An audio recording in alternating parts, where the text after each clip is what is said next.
nitwa Nyabyenda Jean Baptiste, dusanzwe dukorana murabizi, nkaba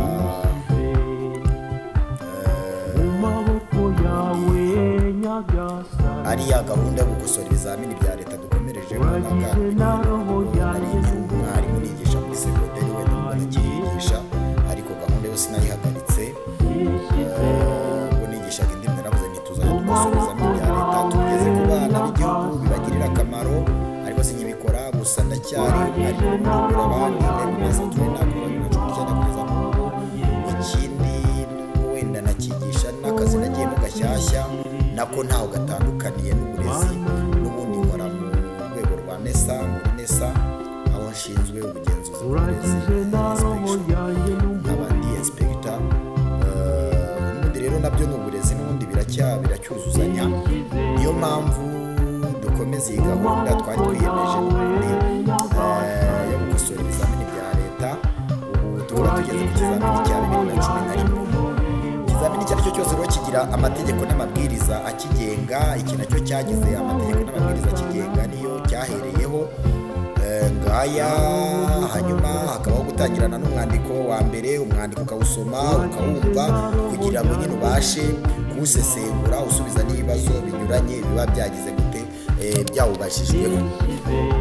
Uyu mwandiko rero wa mbere witwa uti niyo Kariza yunguka, niwe Kariza yunguka kana. Ni umwandiko usa naho ari muremure ariko wumvikana. Nanone reka tuwunyuremo, tuwunyuzemo amaso, mubashe kuwusoma uko bikwiye, hanyuma tugire gute dutangire igice cya mbere cyo kumva no gusesengura ibibazo. Umwandiko wa kabiri nguyu, ahaho ibizamini twabanje ntabwo imyandiko yazaga ikurikiranye, ariko iki ndabona imyandiko yaje ikurikiranye. Wa mbere bawudarutanga n'uwa kabiri nawo barawutanga icyarimwe. Wa kabiri wa mwandiko nyagusizi tumenyereye wisuza ukurikiyeho witwa Ntawukwanga. Nguyu nawo ukawusoma. Iyo myandiko yombi wamara kuyisoma nibasha kuguhereza icyerekezo nyacyo cyo kubasha gusubiza ibibazo byahibajijwe. Igice cya mbere, umwandiko n'imiterere y'ururimi, ibibazo kumva umwandiko. Ikibazo cya mbere ngicyo cyawubajijweho n'igisubizo cyacyo. Ikibazo cya kabiri, icya gatatu, icya kane n'igisubizo cyacyo, icya gatanu n'igisubizo cyacyo, icya gatandatu n'igisubizo cyacyo, icya karindwi n'igisubizo cyacyo, icya munani n'igisubizo cyacyo, ikibazo cya cyenda n'igisubizo cyacyo, ikibazo cya cumi n'igisubizo cyacyo, icya 11, icya 12, icya 13.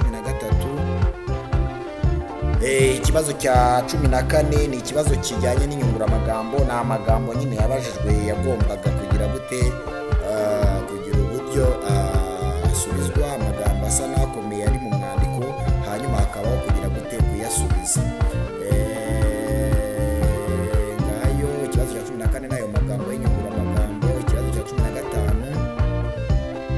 gusimbuza amagambo aciyeho murongo ni impuzanyito. Ngicyo cya 16 ngiki, cya 17 ngiki, icya 18 ngiki ni uturemajambo. Ni gusesengura amagambo yatanzwe no kuyashakira uturemajambo. Ngibi uko bisesenguye, ibintu mugomba kureba mwitonze.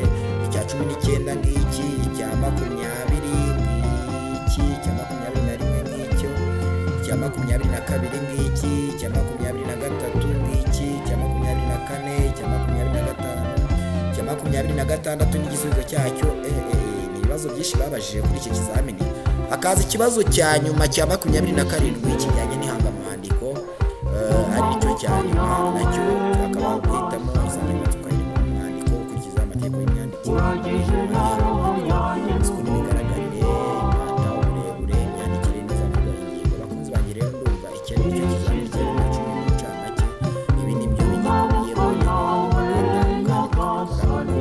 bikwiye mu kurungikiramo ubumenyi bwabafasha ngira ni ikizamini cya leta. Ibizamini bya leta amabazwa ntahinduka, shapitire ntizihinduka, porogaramu ntizihinduka.